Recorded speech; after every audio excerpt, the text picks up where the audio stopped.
Dalam nama Tuhan Yesus yang siap terima firman, sama-sama katakan amin. Tepuk tangan yang meriah bagi Tuhan Yesus. Please sit down. Welcome home GB Pelita. Nice meet you all. Please join with our social media. Shalom. Silakan bergabung dengan sosial media gereja, sosial media Bapak Gembala, baik YouTube, Instagram, Facebook, TikTok. Saudara pasti diberkati dengan firman Allah. Hari ini kita diberkati dengan tema berhati-hati dengan pikiran. Sangat penting kita berhati-hati dengan pikiran kita. Karena pikiran kita menentukan seluruh arah hidup kita ke depan. Semua di ruangan ini karena berpikirlah mau ke gereja GBI Pelita, saudara datang. Saudara berpikir besok kepada satu tempat, engkau datang. Artinya apa? Semuanya tujuan hidupmu tergantung pikiranmu. Sangat penting kita belajar hari ini tentang berhati-hati dalam menggunakan pikiran kita. Saudara yang saya kasihi, sama-sama kita baca Kolose pasal yang ketiga ayat 1 sampai kepada ayat yang keempat. Mari sama kita baca 1, 2 ya. Karena itu kalau kamu dibangkitkan bersama dengan Kristus, carilah perkara yang di atas di mana Kristus ada, duduk di sebelah kanan Allah. Pikirkanlah perkara yang di atas, bukan yang di bumi. Sebab kamu telah mati dan hidupmu tersembunyi bersama dengan Kristus di dalam Allah. Apabila Kristus yang adalah hidup kita menyatakan diri kelak, kamu pun akan menyatakan diri bersama dengan Dia dalam kemuliaan. Ayat ini latar belakang adalah Rasul Paulus mengingatkan jemaat Kolose supaya pikiran mereka tidak tersesat dengan pengajaran sesat. Karena banyak pengajar sesat datang yang menyesatkan pikiran jemaat, yang mengajarkan tentang hal-hal penglihatan, nubuatan yang menjadi gaya hidup. Mereka mulai mengarah kepada materi, kepada hal-hal duniawi, mulai menjadi orang-orang hedonisme, mengarah kepada duniawi. Rasul Paulus berkata kepada jemaat Kolose, tujuan dalam beribadah bukan penglihatan-penglihatan. Bukan pantangan makanan, bukan tata ibadahnya, bukan pakaiannya, bukan gayanya. Tapi tujuan ibadah adalah berjumpa dengan Tuhan Yesus. Tujuan ibadah adalah mengalami Tuhan Yesus. Sehingga saudara nggak perlu repot-repot harus baju baru dalam bernatal. Saudara bisa merayakan Natal dengan jumpa Tuhan Yesus. Kalau tiba waktu perayaan Natal. Saudara, hari ini saya mengajak setiap saudara supaya pikiranmu tidak tersesat. Rasul Paulus mengingatkan mereka pada ayat yang kedua. Dalam Kolose 3 ayat 2 dikatakan, pikirkanlah perkara yang di atas. Katakan sama, kupikirkan perkara yang di atas. 1, 2 ya. Kupikirkan perkara yang di atas. Sambil pegang dulu pikiranmu. 1, 2 ya.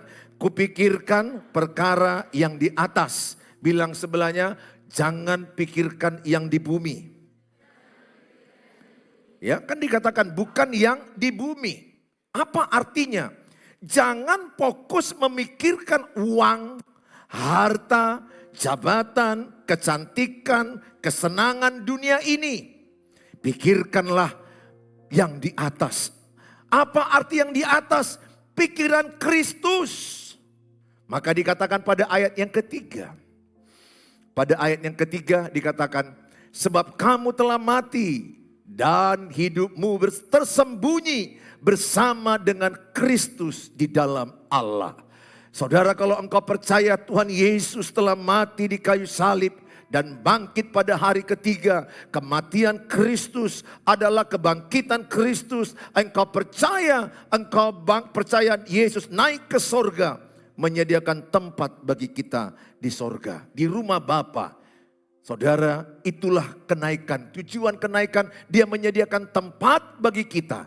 Maka dengan iman, kalau engkau dipanggil Tuhan, kapanpun dipanggil Tuhan, percayalah engkau telah punya tempat di rumah Bapa di sorga.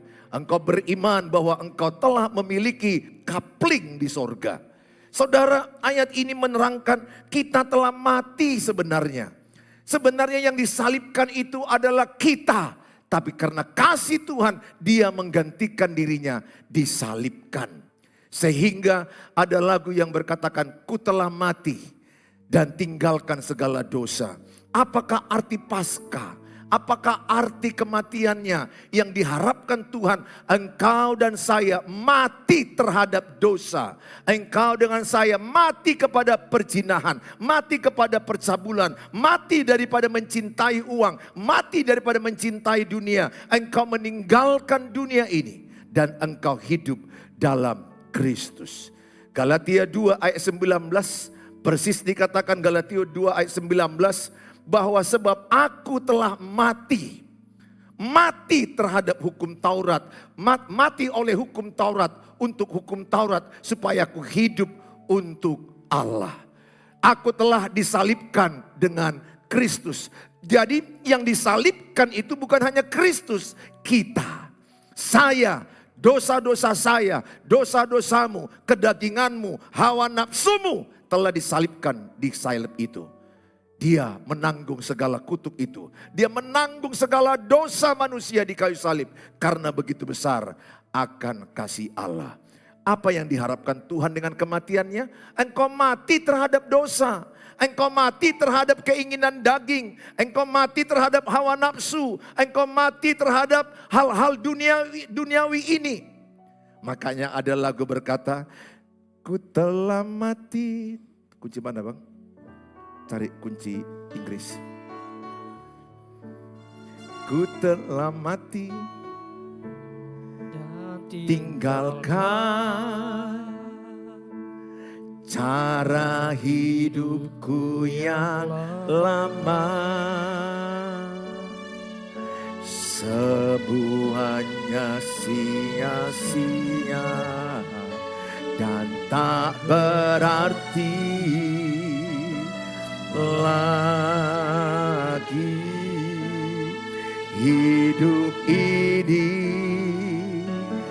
ku letakkan pada mezbahmu ya Tuhan. Jadilah padaku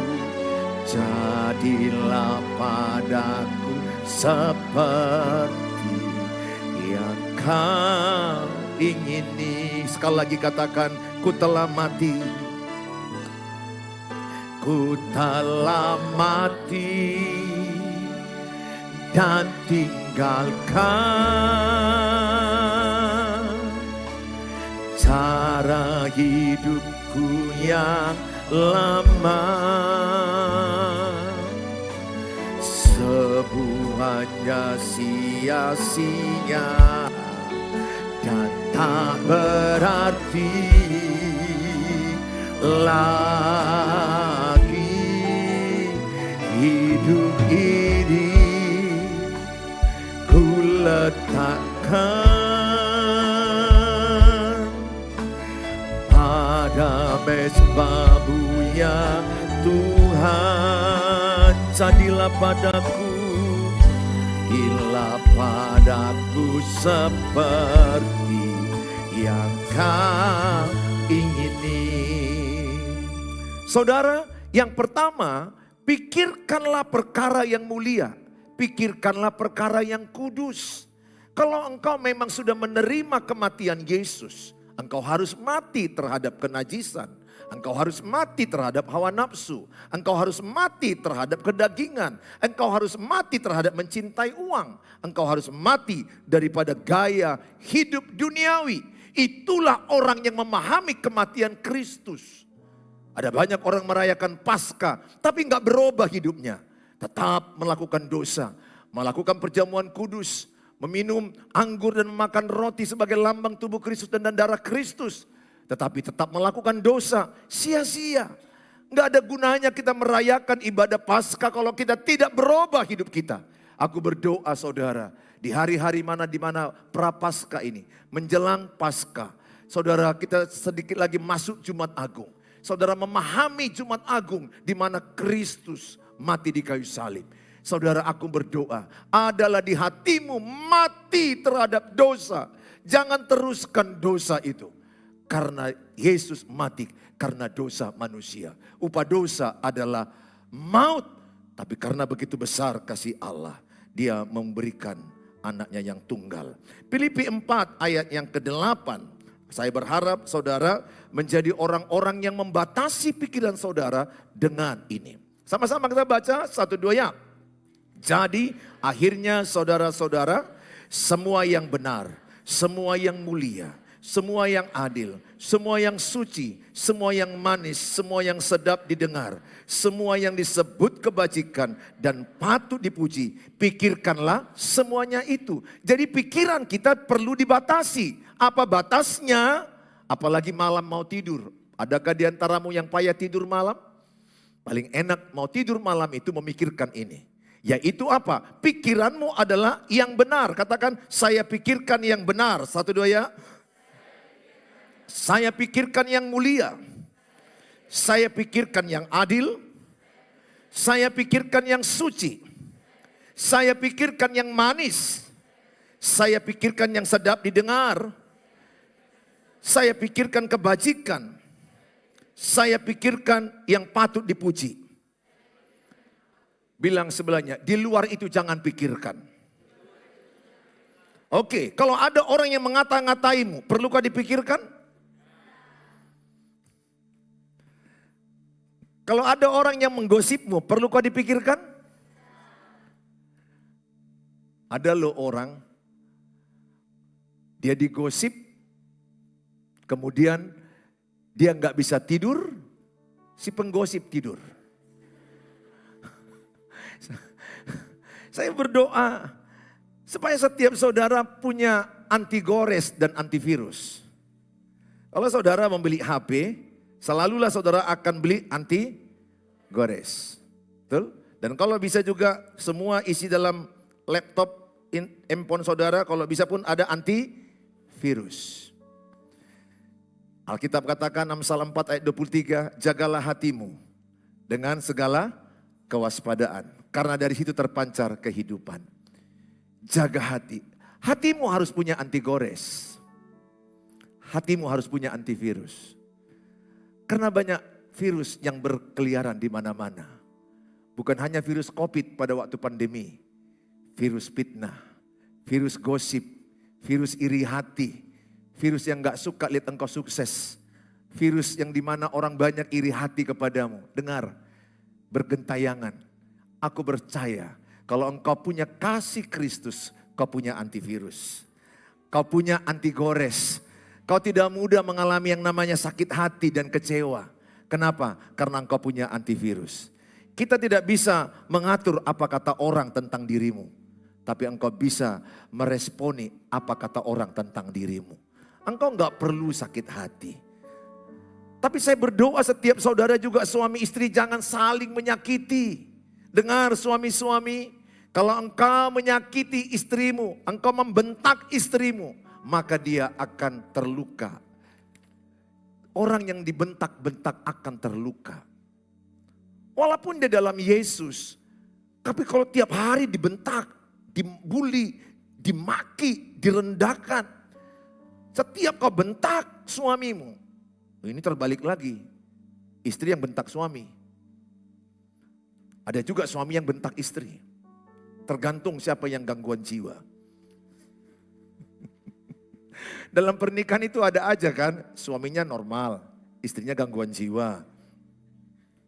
Tapi bayangkanlah kalau menikah suami istri sama-sama sakit jiwa. Maka yang terjadi apa? Suaminya juga. Lihat, pada waktu istrimu mungkin menikah dengan engkau, katakanlah ini simbol saja istrinya hatinya bersih. Tapi kau sakiti, kau bentak. Atau sebaliknya istri yang bentak suami, maka dia keriput. Kau bentak lagi suami bentak istri lagi, keriput lagi. Makin lagi, bully lagi, sakit lagi. Direndahkan lagi, sakit lagi. Berulang, maka hati istrinya keriput. penuh dengan luka. Saudara, kemudian suaminya minta maaf. Sorry aku menyakiti hatimu. Karena sadar hatinya kembali pulih karena suaminya minta maaf.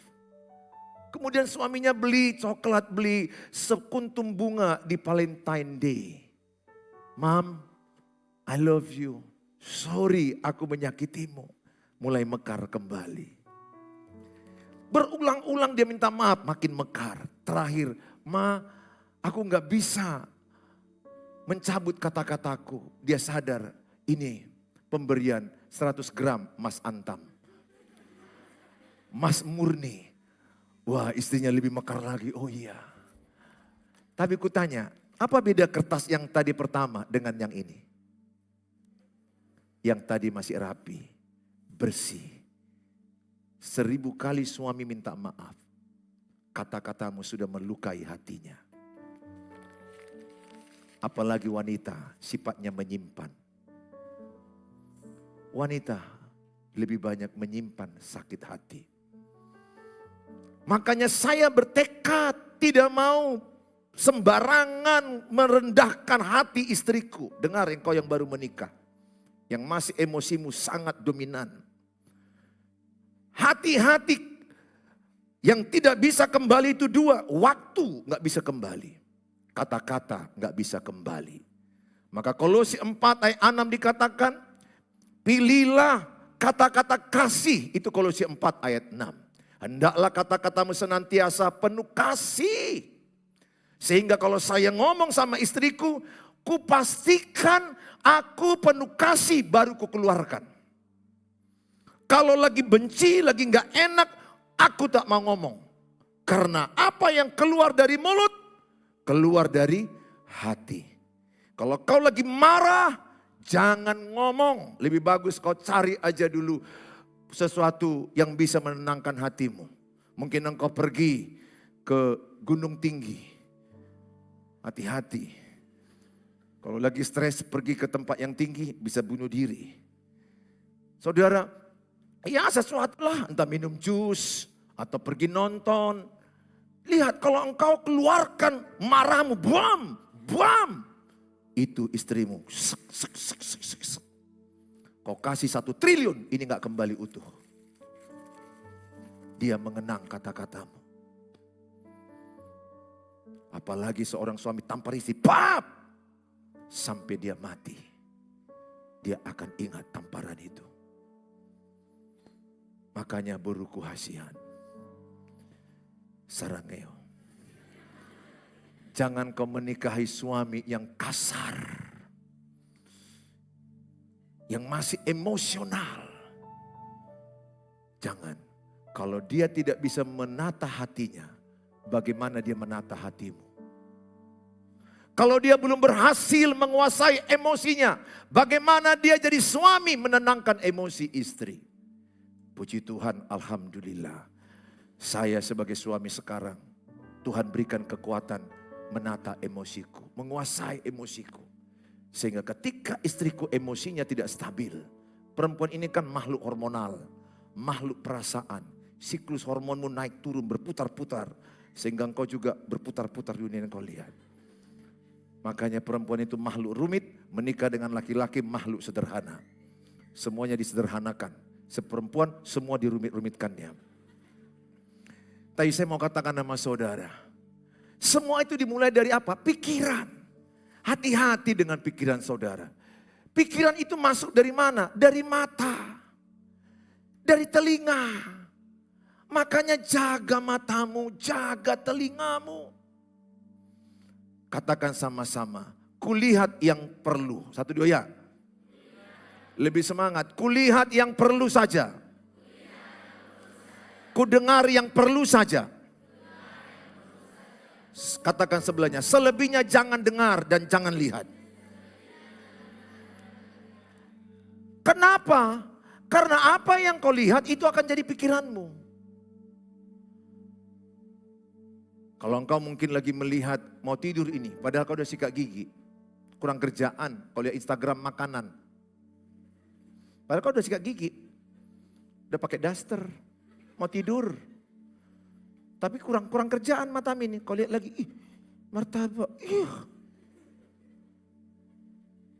GoFood. Terus kau timbang berat badan besoknya, ngamuk kau. Dan lebih parah lagi, kau mengakui, aku gak makan apa-apa, kok bisa begini? Itulah perempuan. Banyak sekali perempuan yang saya temui. Aku gak tahu Pak Pendeta, aku kok bisa tambah ya berat badanku ya. Padahal aku gak makan apa-apa. Hampir semua perempuan kulihat begitu. Dan setelah dia menimbang naik, timbangan yang disalahkan. Saya mau katakan sama saudara, hati-hati gunakan matamu. Laki-laki, kalau engkau melihat pornografi di HP-mu, itu yang kau renungkan. Input, proses, output. Betul? Kalau engkau melihat pornografi, maka itu yang kau renungkan terus. Maka itu outputnya. Maka lihat seorang yang ngomong porno. Pernahkah kau menjumpai sekelompok pemuda? Porno terus. Pemudi juga anak gadis, porno terus. Dari mana? Karena dia melihat dan mendengar tentang porno, proses. Maka ucapannya porno. Dan hidupnya penuh dengan hawa nafsu. Dikuasai oleh nafsunya. Saya sangat be careful sekarang. Dengan apa yang kulihat. Dengan apa yang kudengar. Kalau tidak perlu kulihat, tidak usah kulihat. Kalau tidak perlu kudengar, tidak perlu kudengar. Yang perlu saja. Karena engkau perlu menyaring apa yang masuk saudara. Saya mengajak setiap saudara, milikilah pikiran kudus. Milikilah pikiran yang suci, pikirkan yang suci laki-laki, dengar. Kenapa engkau selalu menghayal tentang seks terus? Karena engkau mengupload seks kepada pikiranmu. Hati-hati anak-anakku, anak muda, bapak ibu yang saya kasihi. Jangan izinkan engkau berteman dengan orang yang bicara porno terus. Nanti tanpa kau sadari, di alam bawah sadarmu terset memori porno terus. Dan kalau engkau jumpa dengan orang, engkau akan buat jok-jok porno. Dan anak-anakmu mendengar porno itu terus. Dan anak-anakmu akan najis. Jangan. Jauhi orang yang suka bicara porno. Jauhi orang yang suka bicara hal-hal najis. Jauhi bukan berarti memusuhi. Maksudnya jangan lakukan apa yang dilakukan dia. Karena hidup ini kalau engkau berteman dengan orang yang suka porno, kupastikan engkau suka porno. Karena manusia menarik kepada yang sama. Burung yang sama hinggap di dahan yang sama. Kalau engkau seorang penggosip, engkau akan suka dengan penggosip. Kalau engkau seorang yang suka hal yang najis, engkau akan suka kumpul dengan orang najis.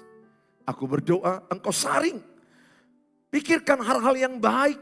Pikirkan, oh masa depanku cerah, masa depanku diberkati. Jangan dengar apa kata-kata pengamat orang-orang sekarang ini. Oh ini Indonesia gelap, Indonesia kelam, krisis. Jangan percayai. Sayalah mengatakan kepada saudara, sekalipun beribu-ribu di kiri kananmu rebah, engkau tidak rebah. Karena ada Tuhan Yesus. Betul ada kesulitan ekonomi. Tetapi jangan itu terus kau agungkan. Oh ini lagi krisis, ini lagi tahun gelap, ini lagi susah-susahnya. Banyak orang bilang itu sekarang. Jualan di mana-mana gak laku. Terus kau jualan, kan betul kan gak laku. Nah, kan kau betul kan. Kenapa? Apa yang kau yakini itu jadinya. Amsal 23 ayat 7a. Supaya hati-hati apa yang kau yakini tentang dirimu. Sebab seperti orang yang membuat perhitungan dalam dirinya sendiri, demikianlah ia. Bahasa Indonesia sederhananya adalah apa yang kau pikirkan tentang dirimu, itulah jadinya. Kalau kau memikirkan tidak ada jodohmu, selamatlah kau tidak punya jodoh. Selamat. Dan kalau kau memikirkan aku ini jelek, lihatlah cermin. Kuntilanak. Mak, nenek lampir, ya Tuhan. Karena kau memikirkan kau jelek. Ingat, dalam ilmu komunikasi, saya bicara dengan orang lain 30%. Saya bicara kepada diriku 70%. Self-talk 70%. Contoh ketika engkau merenung, menunggu angkutan, menunggu Grab. Kau sedang ngomong pada dirimu itu kadang. Aku ini kok sial ya? Aku ini kok jelek ya? Aku ini kok nggak selalu gagal-gagal ya? Aku ini kalau nggak berhasil ya? Aku ini nggak ada apa-apanya. Semua hal yang negatif itu jadi padamu. Jadi padamu. Ubah. Pikirkan yang baik. Pikirkan yang benar. Kalau engkau belum punya jodoh, engkau sudah waktunya punya usia, harusnya menikah. Mungkin engkau ingin menikah. Imani, Tuhan aku percaya. Jodohku on the way. Aku percaya. Mungkin dia salah pelabuhan. Sadarkan dia Tuhan. Oh Tuhan, si perdamaian, sadarkan dia. Aku tahu dia bukan dengan si Sri. Jangan kau atur Tuhan ya. Tuhan yang tahu siapa jodoh seseorang. Tapi paling tidak engkau punya keyakinan. Aku punya jodoh yang takut akan Tuhan. Yang sepadan, yang semangat hidupnya, yang sukses diberkati Tuhan. Aku percaya waktu Tuhan tiba pada waktunya. Amin. Daripada engkau menghayal, kau lihat kelapa bergandeng-gandeng, gandenganku gak ada, oh Tuhan Yesus. Kelapa sudah bergandeng-gandeng tapi gandenganku tidak ada. Hati-hati, what you think, what you are. Apa yang kau pikirkan, itulah hidupmu. Sebelum gereja ini ada, 10 tahun sebelum ada gereja ini, aku sudah beriman gereja ini ada. Baru ada.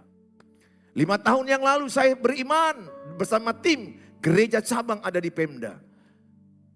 Lokasi area sana. 5 tahun kemudian baru ada.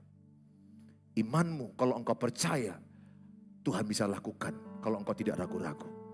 Aku hanya mau mengatakan kepadamu, hati-hati anakku dengan apa yang kau yakini.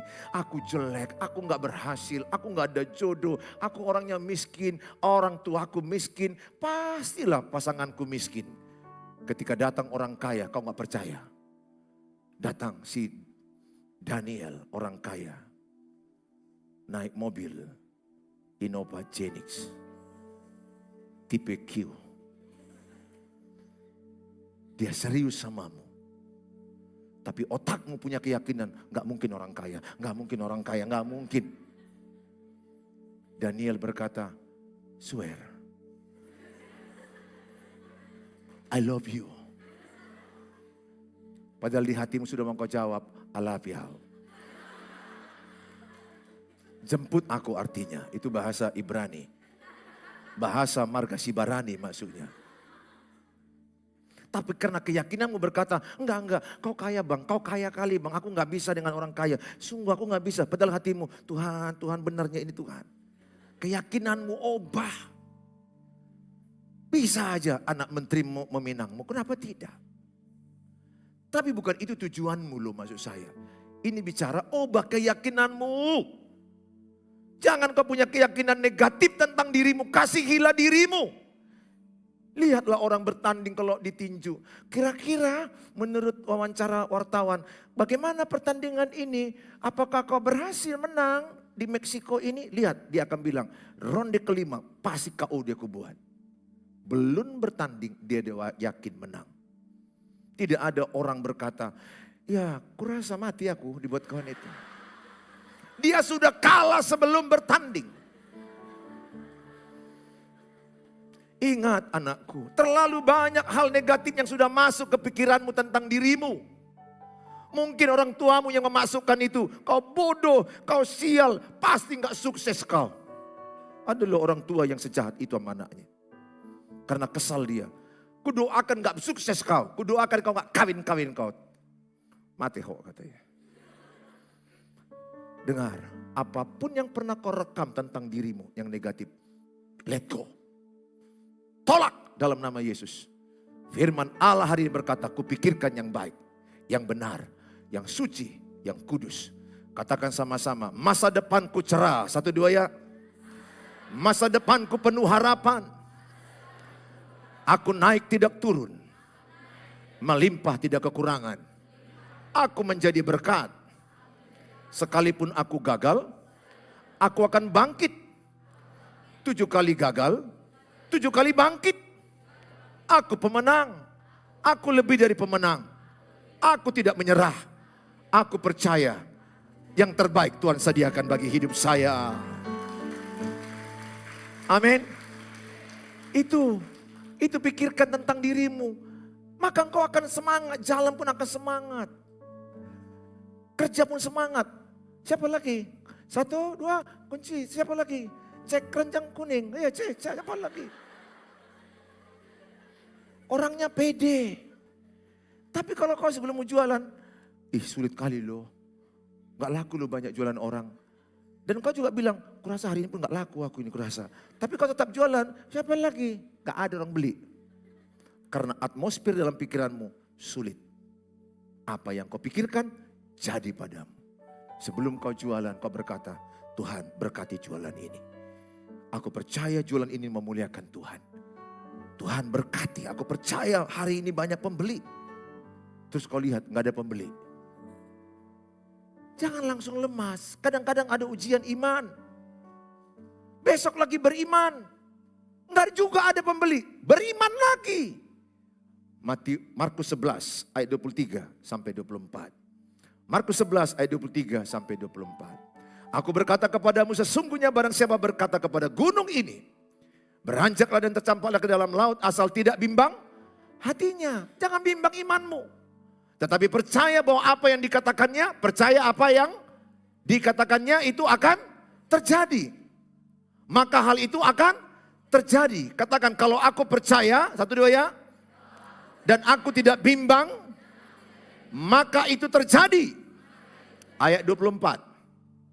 Karena itu aku berkata kepadamu, apa saja yang kamu minta dan doakan, percayalah bahwa kamu telah menerimanya. Ada kata telah menerimanya, padahal belum terjadi.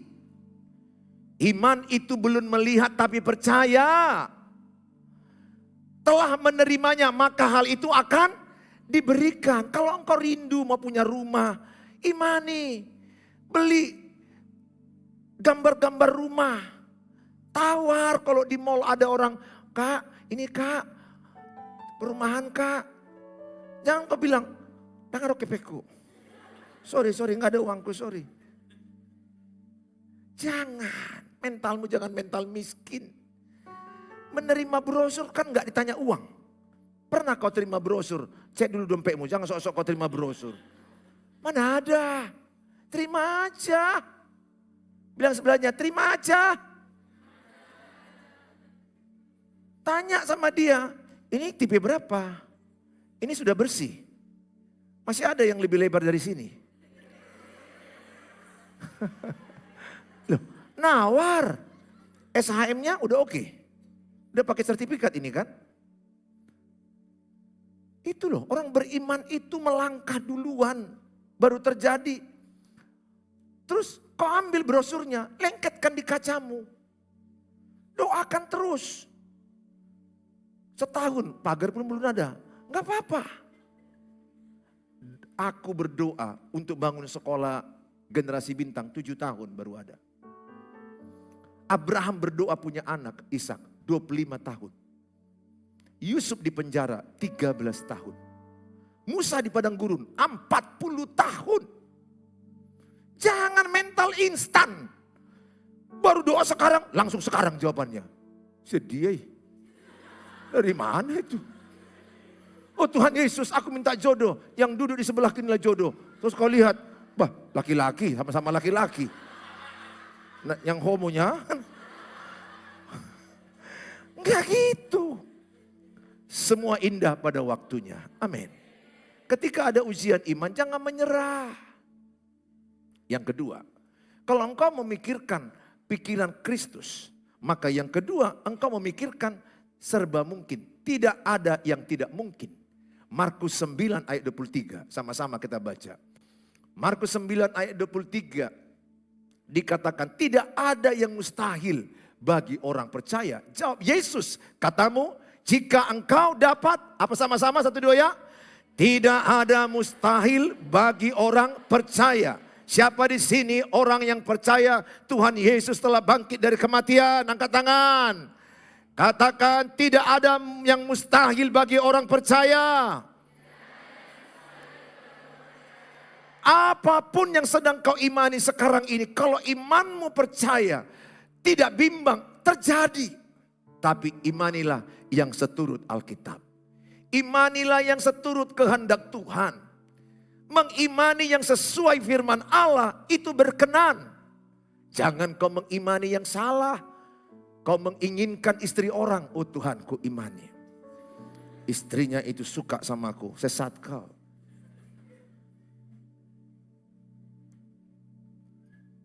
Jangan kau mengimani, oh suami orang sama aku. Pelakor kata malaikat. Atau cowok orang, oh ku doakan. Bertengkarlah orang itu Tuhan. Itu namanya kau mencuri cowok orang. Jangan. Sepanjang imanmu sesuai dengan Alkitab. Sepanjang yang kau minta sesuai Alkitab. Tuhan, aku mau punya usaha salon. Aku mau punya usaha store. Ada kios di mana aku bisa jual pakaian. Aku percaya mau buka cabang di sana, mau buka cabang di sini.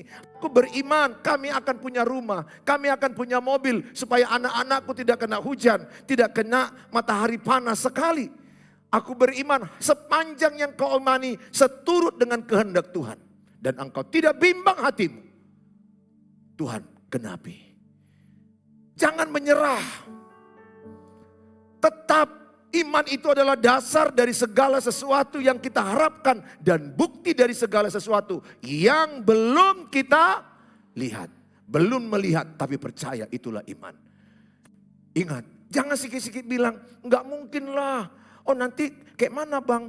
Suami mula ini misalnya. Bang bisa enggak kita nanti buka usaha? Oh enggak mungkin deh. Kau sadar kita ini orang susah. Untuk berhasil buka usaha itu hepeng. Jadi kayak mana? Ya udah kita hanya pekerja aja. Ini orang gak beriman. Orang beriman akan dilihat dari kata-katanya. Orang beriman akan dilihat dari tindakannya. Karena iman tanpa perbuatan mati. Saya mengajak sama saudara, jangan sering bilang tidak mungkin, tidak bisa. Bagi Tuhan tidak ada yang mustahil. Engkau sakit, dokter bilang cancer stadium 4. 6 bulan lagi mati. Itu kata dokter hormati. Tapi dokter bukan Tuhan. Tuhan yang menciptakan manusia. Kapan dia harus meninggalkan dunia ini. Dan kalau kau beriman dalam nama Yesus. Oleh bilur-bilur Yesus. Sakitku disembuhkan. Bagian kita beriman. Memang akhirnya juga kita akan meninggal dunia dan kembali ke rumah Bapa.